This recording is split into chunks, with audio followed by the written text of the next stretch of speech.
like we said, me and Christian attended practice yesterday as LSU was on the Ponderosa.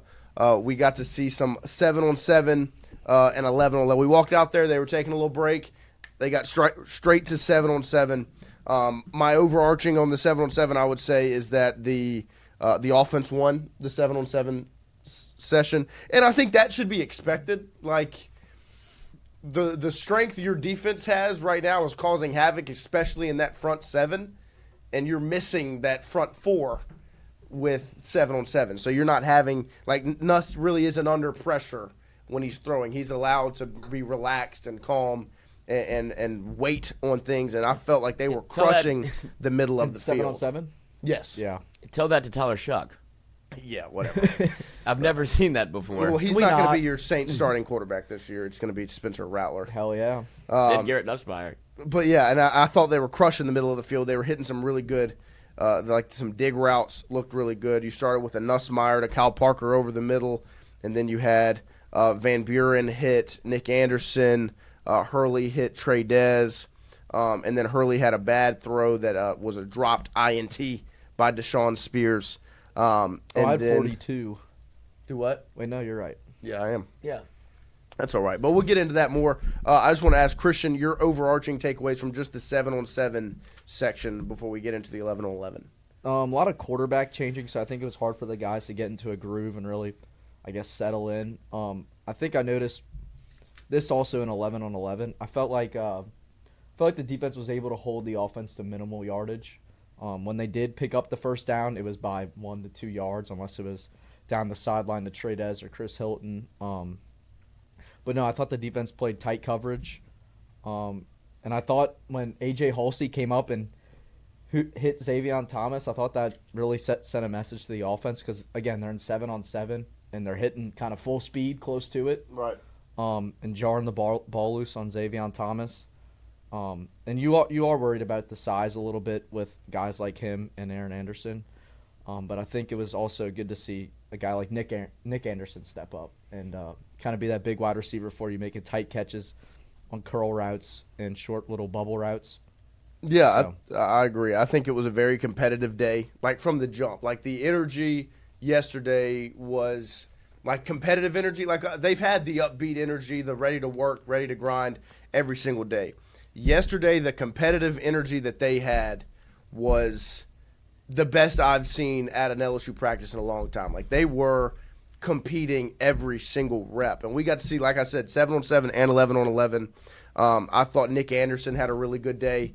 He's big. He's strong. He is not afraid for you to be physical. Because Ashton Stamps, in my opinion, yesterday was being very physical with receivers. And, Nick Anderson and him got into it chirping a little bit about the physicality. Xavier Thomas and Ashton Stamps, some physicality as well. They started chirping.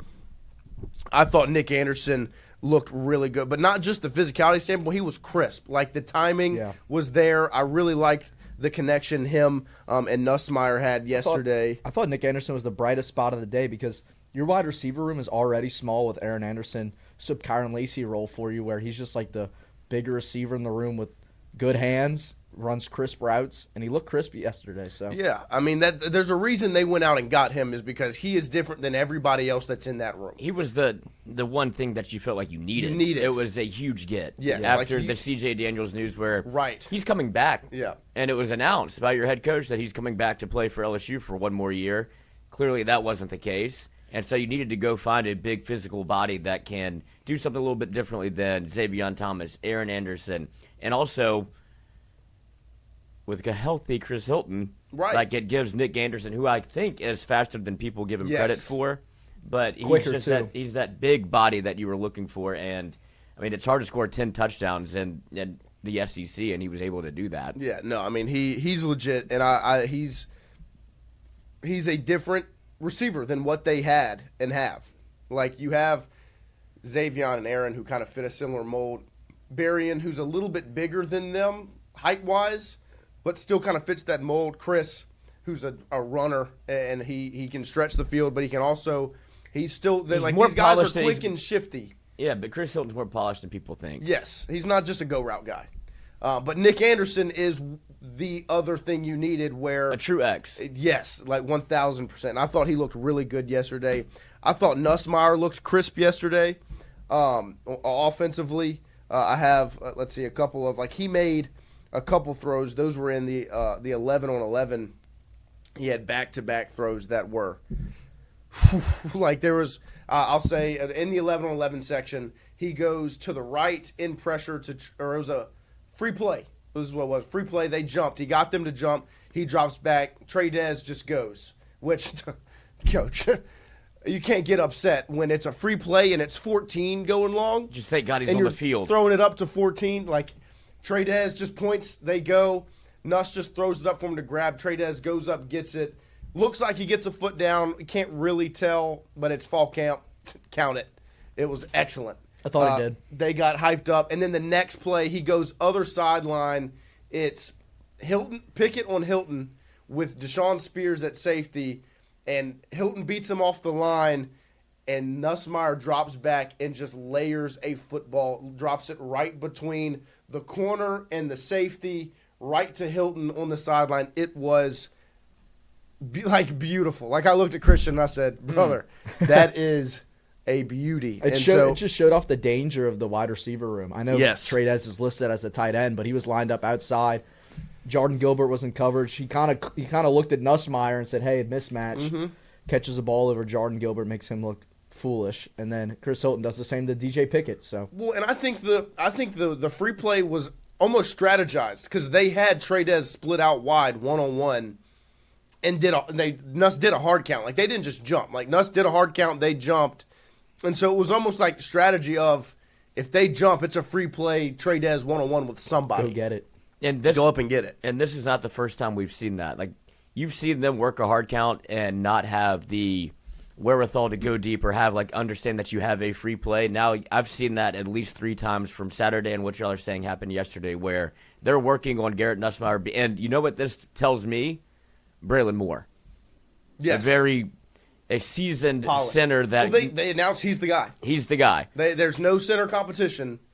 But they're competing other spots, not there. But I think that's part of the reason why, because he's a guy that if you jump, he's going to snap it. It's not they're offside, because that happened multiple times last year where you had the ability to catch somebody offside and it became a false start on the offense at some points, and you had. And this is no knock on DJ Chester. He's playing in the SEC for the first time at center, and that is not an easy task. I do not envy that. But there were times where you couldn't snap the ball. You had center false starts. You had timeouts that you had to call.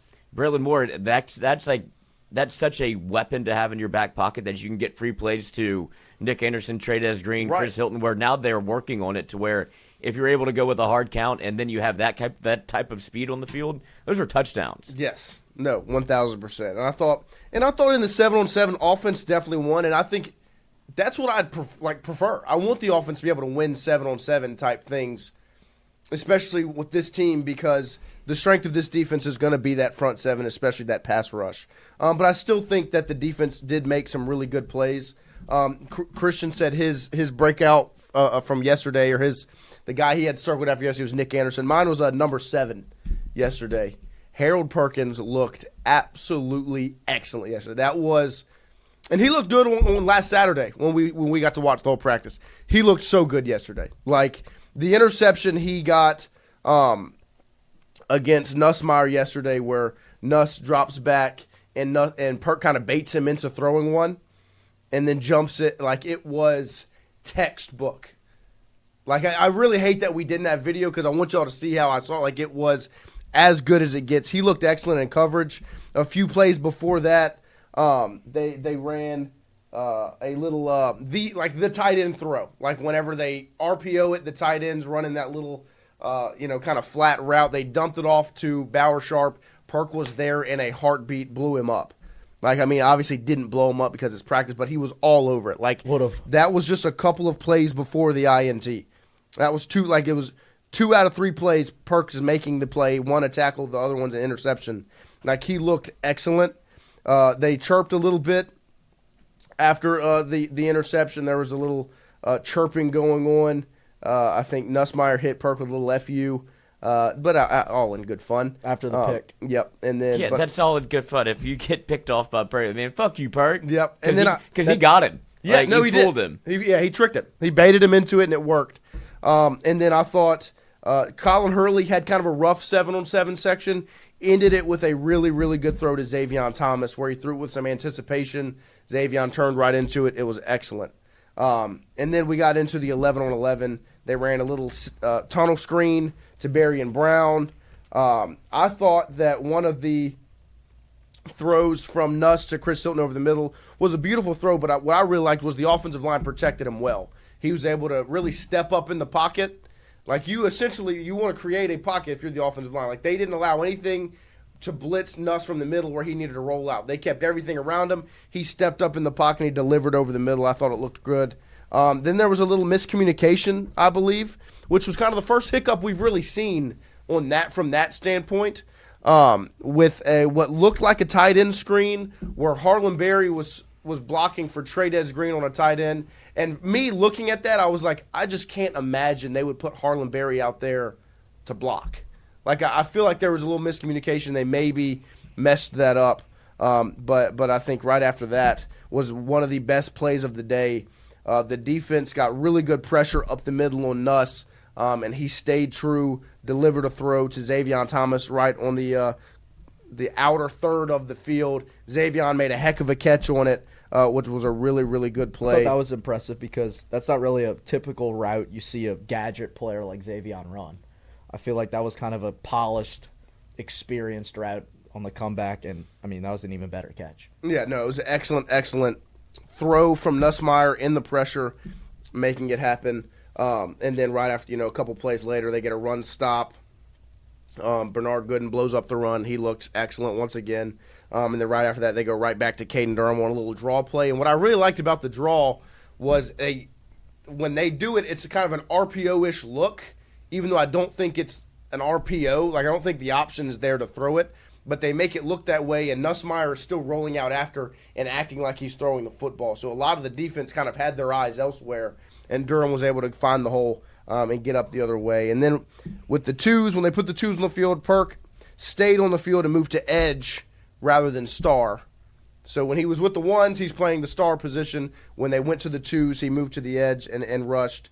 I also liked the first play one of the first couple of plays they ran with the twos was Jawan Johnson split out wide in kind of a bunch formation on the left side, and then they went one-on-one on the right side, and they faked the screen over here, went on a go route one-on-one on the other side. Wasn't able to complete it, but I really liked the play design. Looked good.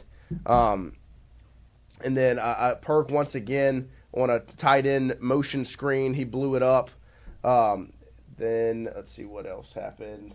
There was an RPO look again that ended up being a long run by Caden Durham, which looked really good. It was blocked. Then the excellent throw to Chris Hilton after that, and I thought it was a really, really good day. And then a couple plays later, you saw A.J. Halsey blow up that out route or the play to Xavion over the middle, and then Devon Keys blew up a little screen play to Harlan Berry. Little shovel pass. Yeah, a little shovel pass to Harlem. Which I liked the play call, but Devon Keys blew it up. So in 11-on-11, I thought the defense looked very good. I still think the offense won because Nussmeier made some really good throws. But I thought the defense looked much better in 11-on-11 because that pass rush looked good, even though I think the offensive line performed pretty well. But all in all, yesterday at practice, my takeaways were the offensive line looked better than they did on Saturday, and I was impressed somewhat on Saturday with what they did. But I thought yesterday was one of their really good days. And obviously you hear the announcement that Braylon Moore is the starting center, not the starting running back for LSU. That'd be interesting. The starting center for LSU, and that's his spot locked up.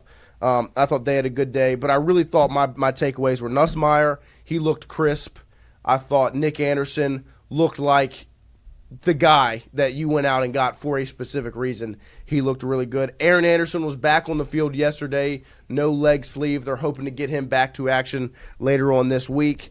And then I thought Harold Perkins looked like the star of the day, in my opinion. Mm-hmm. Like, that was my biggest takeaway. It was that Harold Perkins legitimately looked like a star. Look like Harold Perkins. Like, not the star position, like a star. Look, the best player on the defense. Like, when you look at Harold Perkins on the field, you should see the best player on the defense, and that's what he looked like yesterday.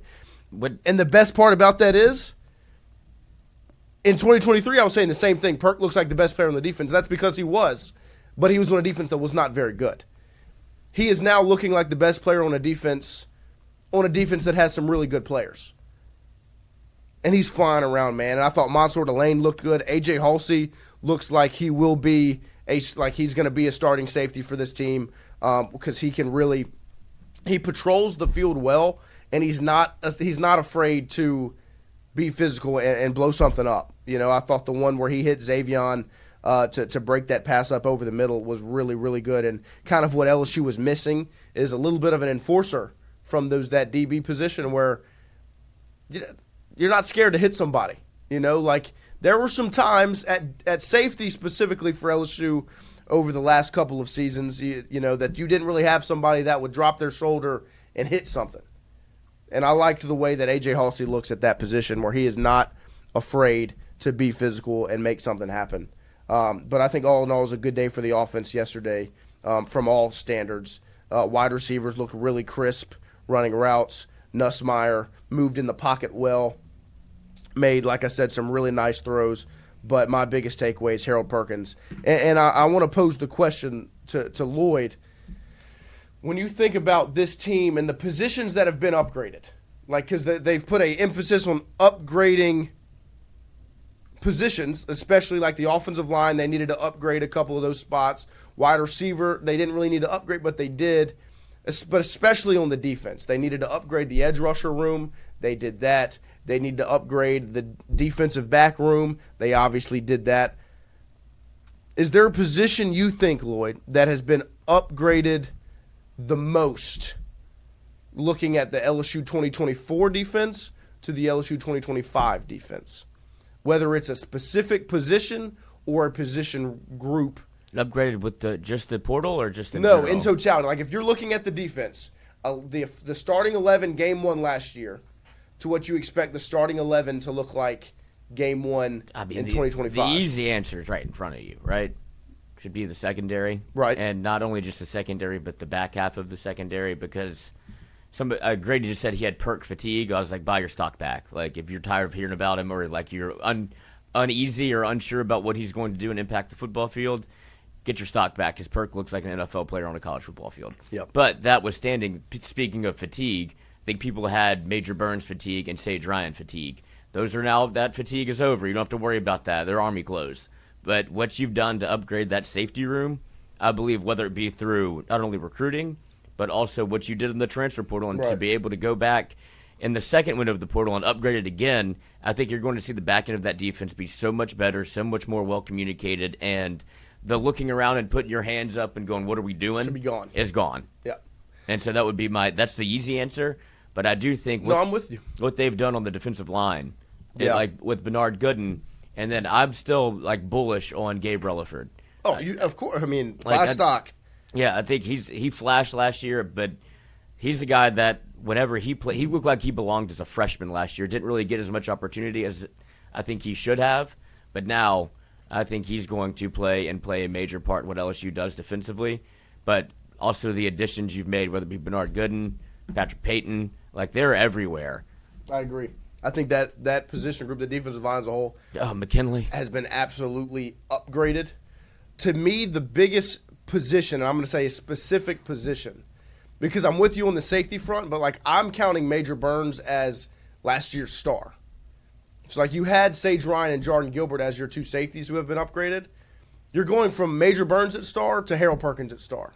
And to me, that is the biggest upgrade that is being made on this defense. I think Major Burns. And it's nothing against Major. No, like, I love he made Major. one He's play a at leader. star that we're like, maybe it's there. He looked more comfortable at star than he did at safety. Yes, please. But I still think this is Harold Perkins we're talking about. Mm-hmm. And this is a position that fits him so well that, to me, as much as you've upgraded this defense, you've completely retooled the defensive back room from a safety and a cornerback position. You've upgraded the defensive line, especially that edge rusher room, massively.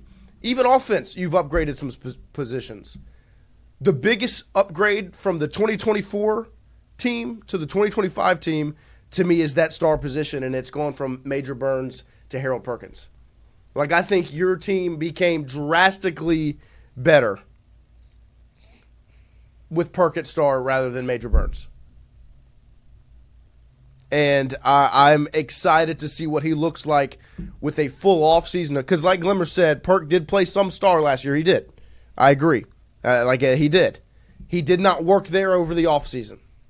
That was not the game plan to put him at star. Now, they worked him there a handful of times, but he was going to play middle linebacker, and that was where they played him more than not. Now he is literally that is Harold Perkins' position.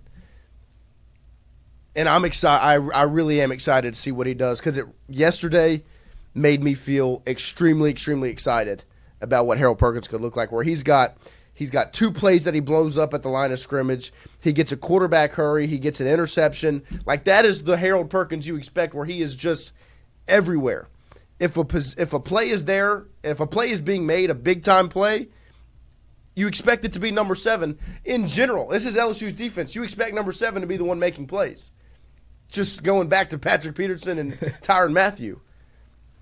There's a reason Perk has that number on. It's because he's the one that should be making those big-time plays. And my favorite part about that is, if we're talking that much about Perk, when we know how consistent number 40 is. Like, number 40 is going to deliver every single time. Whit Weeks is going to consistently deliver. You saw it week in, week out last year. So if you've got that steady guy at linebacker, where you know you've got an all-American talent there that is going to deliver every single time he's on the field, and then you can get top-end Perk at star, like, come on, man. That, to me, is why the defensive expectations are as high as they are. Is because you've upgraded, obviously, and I think the biggest upgrade is that star spot with Perk there. And you're able to let him focus solely on being star because of the other changes that you've made, where you don't have to. It felt like you were like in a boat taking on water. You're trying to plug holes with, like, who's my best player? Where can I put him to make sure that this thing stays afloat? Now we don't have to worry about moving him around or trying to find the best spot for maybe what he's going to do in the NFL. It's Perk. If you solely focus on this, you'll be a day 1 pick. Yeah. You'll be an early day 1 pick. So stop trying to. Let's see if we have to put him at middle linebacker and see if he can play there and see how he can impact the game. The star position is literally made for you. Let the NFL coaches figure that out. Yeah, but on a college football field, you're more athletic than anybody else in this stadium, and that could be on Sunday too. Right. So just go and play, and now it feels like he understands his role, and he knows what he's doing, and he knows what he's looking at, and he knows how to play the position now. That's where it just becomes easy. There's no more thinking for Perk. It's just go. Yeah. And you can see it. No, I agree. I mean, it was very visible yesterday that he was the best player on the football field, and which is impressive because Garrett Nussmeier looked really good yesterday. Mm-hmm. But Harold Perkins was the best player on that field in totality. My guys yesterday, 13, 4, 7, 13. 2 on offense, 2 on defense. It was Nussmeier and Nick Anderson offensively. Looked excellent. And then defensively, I thought Harold Perkins and A.J. Halsey looked really, really good. Looked really good. BD, which side outshines more, y'all think, offense or defense? Christian, I'll let you answer that first. Man, it really kind of it flip-flops a lot. It's competitive. It's super competitive. I'd say offense because of the big play. I think and not just throwing the ball. I think running the ball too. I think they really break out big runs. You saw Caden Durham again yesterday break out that draw. I don't think you saw a touchdown like you did on Saturday, like a big 60-yard touchdown run, whatever that was yet on Saturday. But I think offense really is exposing this defense with the big play, either down the sideline to Trey Dez or down the sideline to Chris Hilton. So I think offense. Yeah, I mean, I think really if you asked me after Saturday, defense dominated. Like, look, we saw 7 on 7, 11 on 11 yesterday. And we also saw 11 on 11 on Saturday. 7 on 7, the offense wins majority of the time. Now, the defense makes plays, a Perk interception, Devon Key's pass breakup. Like, there's those plays, DJ Pickett pass breakup. Like, the defense is still making plays in 7 on 7. They're not getting dog walked, but the offense is winning 7-on-7. 11-on-11 is a different story, like I said, because they bring in that front four, that pass rush completely changes the dynamic for LSU, especially on the defensive side of the ball. And on Saturday, when they went to 11-on-11, that front four caused complete chaos and havoc. And I thought the defense won that day. As much as I thought the offensive line looked good, the defense won the day on Saturday. Yesterday was much more competitive on both sides in the 11-on-11 section. The offensive line, like I said, had a much better day yesterday than on Saturday, where they did not just completely get wrecked by this defensive front, because that was the concern coming out of Saturday, is even though the offense, I thought, had some upgrade, like looked better than maybe the expectations that were set, I thought yesterday they looked much improved, and the defensive front, especially the interior of that defensive line, was not allowed to just absolutely dominate and game wreck. I think it's also a little bit hard to kind of decipher this, because you see a lot of Michael Van Buren reps. I'm about to say Martin again, not the Revolutionary War hero, but Michael Van Buren. He's a little inaccurate. Same with Colin Hurley, I think. But those guys are just kind of trying to get reps under their belt. Garrett Nussmeier's returning as a year 2 starter, year 5 in the program. So I think it is a little bit kind of all over the place, because they do flip-flop quarterbacks a good bit. And, I think Michael Van Buren and Colin Hurley are a little rough around the edges. But I think when Nussmeier is in, I think the offense kind of wins. So, especially yesterday. I think Saturday's a different story. Yesterday was very competitive both ways. Like, I thought the offense put up a much better performance against the Team 1 11-on-11 defense than they did on Saturday. Well, and if you want to compare it to what we've seen previously, last year there wasn't much competition whenever you look at the offense versus the defense. And LSU's offense wasn't by any means a force. It was just the defense. It felt like they were very much in figure-it-out mode. Right. Like there was a lot of turning and talking and teaching. This is so much different in terms of they know alignment assignment football, and it's good on good. Yeah. And so I think I think it's fair to be able to say that, yeah, there's going to be days the defense wins, and that's a good thing, because those one-on-one reps, whenever it's one DB versus one wide receiver and you have a defense that can win those, and it's not Nussmeier goes 10 for 10. It was 6 for 10 or 4 for 10. It's like, okay, they're competing. Right. And you're seeing corners that can hold their own against a very good wide receiver room, guys that should be able to win in those situations. That's set for the offense to win. And if a defense can steal reps like that, you've got a good defense. Well, even if the passes, like, to me, you go back and you look at the Monsoor Delane, Nick Anderson one-on-one on Saturday, where that was really good coverage by Delane. Like, he was there. He was blanketed. He was on him. Like, somebody's got to win. Somebody's got to win it. And I like that Nick Anderson was able to go up and make it happen. But every team LSU plays this year is not going to have a Nick Anderson that's going to go up over Monsoor Delane and make that play. Right. I've been very pleased with the way number 4's looked defensively. Like, to me, this defense, like, genuinely is much upgraded from last year. Like, more than can really even be said just from the expectation standpoint. So, Mike Guidry, it's great news. Defense may be outshining offense because they know we have a good offense. Yeah, and I would say the place where the defense is really outshining is that pass rush. Like, that is where this defense starts and ends. Like, they are much improved in the defensive backfield. They have guys that can make plays like Delane, like Pickett, like Stamps, like Halsey, Cooley, Toviano, Spirit. Like, they've got guys back there. That defensive front is where they're going to make their hay. Like, and I think you saw a good taste of that last year with Savion and Swinson, who looked great at edge. And you had some decent play in the interior. The interior is much upgraded from last year, because you've got Ahmad Bro and Dominic McKinley, who have had a season to develop, learn. They were true freshmen last year. Now they've developed physically. They've developed in the defense and the scheme. And so they're going to be improved. Jacobian Guillory is back. He's going to be there. And then you've made the additions of Sadir Mitchell. And then Bernard Gooden is a guy that you cannot leave practice without talking about. So I'm really excited to see what this team is going to look like on August 30th, because yesterday was a good day both ways. And like we said, leaving Saturday where it was good on good, yesterday was good on good once again.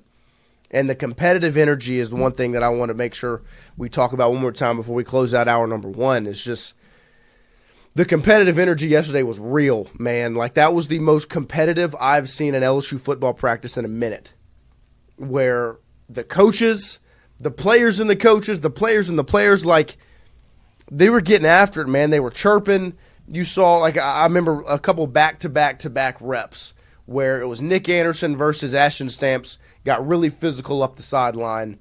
They were chirping on the way back where Stamps was like, you're not going to be able to do that in the game. Nick was like, man, they didn't throw the flag with this, that, and the other. Like, if they was physical, it might have been an OPI out of fall camp. Who cares? They were chirping back and forth, and then Nick came back, and the defense was in zone rather than man. He broke down a little comeback route or a little hitch, completed right there. It was a really crisp route. He won the rep right after that. And then it was Xavier Thomas versus Ashton Stamps, I believe. They got a little physical as well, and it was a PBU for Stamps. And, you know, Xavier's telling Ashton, like, you can't do that, not legal. You know, that's going to be a flag every time. Don't. And then one of the coaches tells Ashton, good job. And Xavier literally turns, looks at the coach, and says, don't tell him good job for that.